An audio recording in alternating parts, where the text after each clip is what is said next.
원하는 한 곳에 자신의 모든 정신을 집중하는 것. 이게 몰입이고, 또 깊이 빠지거나 파고들거나 빠지는 걸 몰입이라고 하는데, 또 하나는 이게 옛날 그게 있더라고요. 죄인의 재산을 몰수하고 그 가족을 관아의 종으로 잡아들이던 일을 몰입이라고 한대요. 이런 뜻도 있더라고요. 그래서 아, 독특하다. 이거는 진짜 몰랐는데 이런 뜻이 있었고, 몰입을 쳐보니까 사실은 지금 우리가 공부하는 이 몰입책보다 이제 또 다른 책에 대해서 내용을 또 쭉 해봤어요. 그러니까 단어로는 그거밖에 없잖아요. 몰입은 집중하는 거 그거밖에 없는데, 이걸 한번 쭉 보니까 아, 이것도 방향이 또 다르다는 생각을 가지고, 사실 제가 이거 출력해온 거는 다른 책 내용이에요. 사실은 내용인데 한번 읽어봐 드릴게요. 이런 책에서는 이렇게 다뤘고, 이제 우리가 다뤄야 될 거는 또 어떤가 한번 비교해 보시라고 할게요. 행복과 성공을 위한 새로운 패러다임으로 일에 미치지 말고 생각에 미치라고 합니다. 몰입을 하려면 행동보다는 생각을 중점으로 하라. 그래서 뉴턴이나 아인슈타인, 에디슨, 빌 게이츠, 워렌 버핏, 비범한 업적을 이룬 천재들에게는 한 가지 공통점이 있는데, 고도로 집중된 상태에서 문제를 생각하는 그 몰입적 사고를 한다는 게 굉장히 큰 특징이라고 합니다. 그래서 천재라서 집중력이 높은 게 아니고 집중력이 높아서 천재가 됐다는 얘기. 좀 특이하지 않으세요? 우리 생각지도 않았던 얘기를 또 이렇게 또 알게 되고, 그렇다면 고도의 집중 상태에 몰입만 활용한 누구나 다 천재가 될 수 있을까? 몰입 전문가 그 황용문 교수는 바로 이 몰입이 당신의 천재성을 이끌어줄 열쇠라고 말을 합니다. 그래서 그 사람은 30년 가까이 공학 연구에 몸담아온 공학자래요. 서울대 황용문 교수님이. 그래서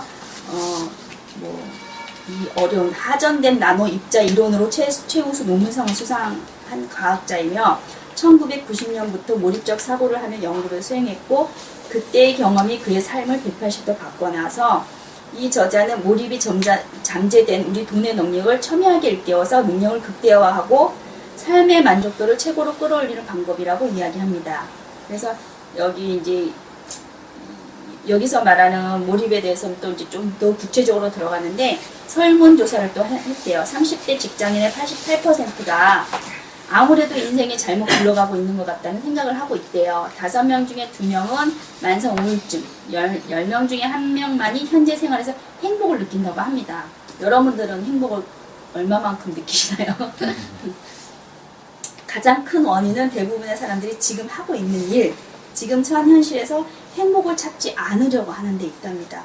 30%의 잠, 아까도 말씀드렸죠. 30%의 잠과 20% 여가, 50%의 일, 이렇게 채워져 있는데, 그 일을 통해서 즐거움을 안 찾고, 일은 노동으로 생각을 하니까 그 즐거움을 찾지 않고 20% 미만이 여가 활동에서 즐거움을 찾는 거예요. 그러니까 일은 내가 좋아서 미치도록 해야 되는데, 우리나라 현실도 그렇고 다른 나라도 마찬가지인가 봐요. 일은 노동으로만 내가 인식을 하니까 즐거움이 없는 거예요. 그래서 몰입을 해야 하는 일과 즐기는 놀이가 하나가 되도록 만드는 것이 진짜 이게 몰입의 탁월함이라고 얘기를 합니다.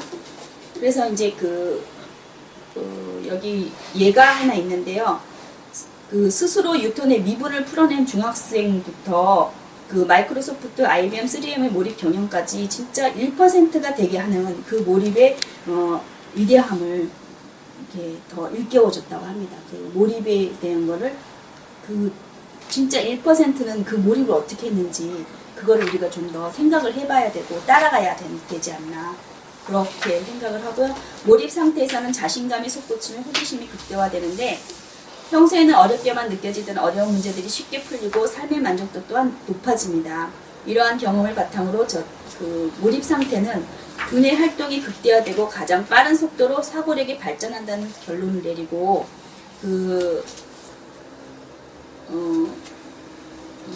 SBS 스페셜에서도 나왔대요. 그 몇몇 천재들이 막 나오잖아요. 어린 사람부터 막 나이 든 사람까지 나오면 천재들이, 그게 이제 그 천재들만의 소유물이 아니라는 거. 우리는 사실 저도 이렇게 보면은 그 멘사들 모임 있잖아요. 저는 사실 그 사람들은 별개라고 생각을 하거든요. 제 옆에도 멘사가 몇 분 계신데 평소에는 몰랐는데 뭘 하다 보면 나 멘사 클럽입니다 이러는 거예요. 그래서 멘사가 그때부터 이제 괴리감을 혼자 느끼는 거예요. 이때껏 잘 지나가다가도 멘사 클럽에 들어갔다? 진짜 머리가 좋은데? 이 사람 뭐가 다르지? 저 혼자 생각을 많이 하게 되거든요. 그것도 멘사하고는 또 이 몰입하고는 또 그게 잘 접목이 돼서 활성화가 돼야지 시너지 효과를 얻을 수 있지, 맨사라고 해서 다 좋은 결과가 있다는 건 아니잖아요. 그러니까 그런 몰입도 내가 어떻게 하느냐, 그게 중요하고, 몰입적 사고를 교육에 접목시키는 것은 유대인의 영재교육에서 가장 쉽게 찾아볼 수 있다. 노벨상 수상자 23%를 차지하고 있는 유대인들은 어려운 질문을 던지고 스스로 해결하게 하는 방식으로 이렇게 사고하는 습관을 길러졌는데, 우리는 암기잖아요. 이렇게 했어. 외워. 그 아까도 윤호관 씨 말씀드렸지만, 윤호관 씨가 이렇게 표현을 치면, 선생님 세게 치려는 데서 약하게 치고 약하게 치려는 데서 세게 치면 안 돼요. 그래서 야 임마 그런 거 신경을 왜 쓰냐, 그냥 하라는 대로 해.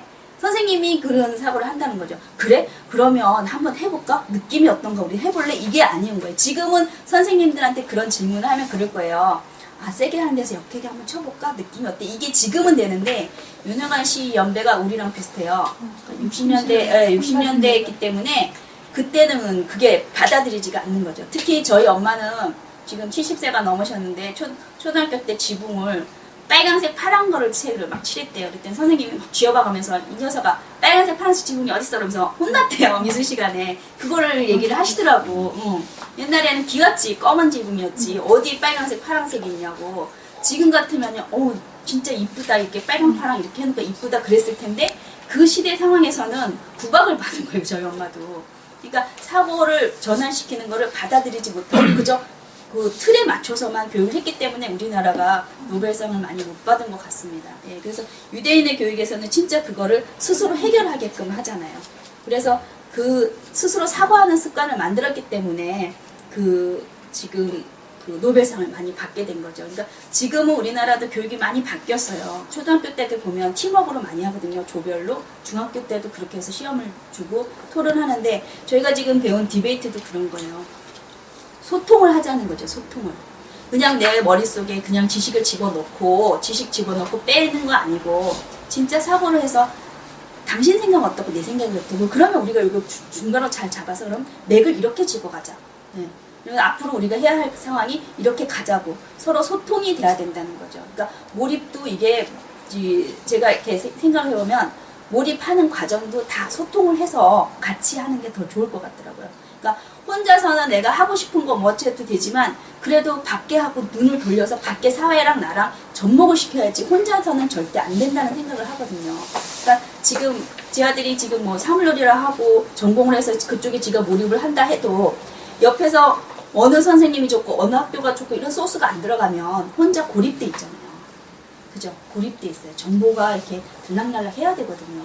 그런 거를 진짜 뭐 병은 알리라고 그러잖아요. 병은. 창피해서 숨기지 말고 알리면 뭔가 또 답이 나오거든요. 그거 알리기가 기분이 얼마나 안 좋겠어요. 만약에 제가 뭐 지금 뭐 암 선고를 딱 받고 6개월 남았다. 그러면 혼자 어디 처박혀 들어가고 싶은 심정일 거예요. 혼자 조용히 6개월 내가 인생을 어떻게 마무리해야지. 근데 그게 아니고 소통을 하면, 그 암 이렇게 누가 고쳤대. 한번 해봐. 그러면 다시 희망이 생기는 거잖아요. 그러니까 항상 정보를 공유하는 것도 몰입의 한 종류 같아요. 몰입하면서 소통을 해야 된다는 게 이제 제가 결론을 내렸고요. 여기 이런 말이 있어요. 1분밖에 생각할 줄 모르는 사람은 1분에 걸려서 해결할 수 있는 문제밖에 못 푼다. 되게 이 말이 또 의미심장하더라고요. 60분 생각할 수 있는 사람은 60배가 난이도가 높은 문제를 해결할 수 있다고. 예. 그런 생각도 많이 했어요. 여기서 이제 내가 뭔가 간절히 원할 때는 몰입을 하라고 합니다. 이제 모두가 종교가 있으니까 기도를 할 때 몰입을 많이 하시잖아요. 몰입을 하는데 그 몰입도 간절히 내가 바라는 포커스를 하나로 두면 굉장히 강하잖아요. 지금 1년이. 내가 10개를 기도하는 것보다 1개를 위해서 기도하면 그게 힘이 굉장히 커지는 것처럼, 이것도 이제 그 생각을 좀 많이 하라고 그러네요. 그래서 잠재력을 일깨우기 위한 몰입이 5단계가 있어요. 이 교수가 얘기한 게. 1단계에서는 20분 생각하기. 마라톤처럼 몰입도 준비운동이 필요하다. 생각할 문제를 선정하고 하루에 20분씩 5번. 오직 그 문제만 집중을 해서 사고력에 대한 자신감이 생기게 하는 단계이고, 2단계에서는 2시간씩 생각하기. 사실 이거 10분 생각하기도 힘들거든요. 그렇잖아요. 기도를 오래 앉아서 기도하셔 보셨지만 10분, 20분, 30분, 1시간 어렵잖아요. 몰입하기가. 그래서 이걸 습관을 키우래요. 그래서 이 2시간 생각해서 10km 마라톤을 준비하는 것처럼 좀 더 어려운 문제를 선정해서 2시간 동안 생각하되 산책을 하듯이 천천히 생각을 하라 그러고 3단계는 하루 종일 그러니까 마라톤에서 보면 하프코스 지점으로 직장이나 학생은 3단계까지만 체득해도 엄청난 발전을 목격할 수 있답니다. 그리고 4단계는 7일간 생각하고 5단계는 이제 풀코스 이제 그 마라톤의 풀코스처럼 완주한 뒤에 자기의 모습을 확인하는 과정으로 이 과정이 끝나면 진짜 행복함과 가치관의 변화를 발견할 수 있다고 합니다. 그래서 어느 산의 정상에 올라가는데 평균 3시간이 걸리면 이 산을 30분 만에 딱 가야 된다. 지금 우리가 그러잖아요. 전쟁처럼 야 오늘 이걸 꼭 해야 돼. 이런 요걸 해야 돼. 그러면 막 정신없이 달리잖아요. 앞뒤 옆도 안 봐. 그냥 막 가는 거야.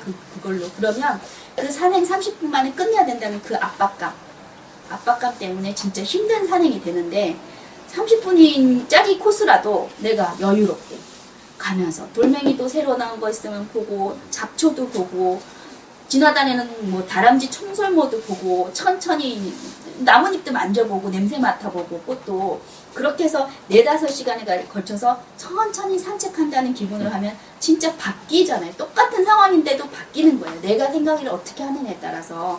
그래서 등산처럼 몰입은 적어도 3일 이상의 모든 것을 잊고 오로지 풀어야 할 문제만을 생각해서 들어갈 수 있는 고도의 정신 활동이라고 합니다. 따라서 열심히 생각하기를 실천하되 천천히 생각하고 계속 생각하고 깊이 생각하고 재밌게 생각하래. 그렇게 해서 하면은 진짜 내가 몰입을 정확하게 할 수 있다고 합니다. 그래서 일 자체가 이루고 싶은 목적이 되어야지 능률도 오르고 성공할 확률도 높아집니다. 그래서 지금 해야 하는 일, 해야 하는 공부를 세상에서 가장 순간 목표로 만들고 생각하는 습관을 들이고 몰입에 이르는 단계를 하나씩 실천한다면 누구든지 성공과 행복을 거머쥘 수 있다고 합니다. 이걸 듣고서 몰입도 이런 쪽으로 바라보는구나 했습니다. 예, 이상입니다.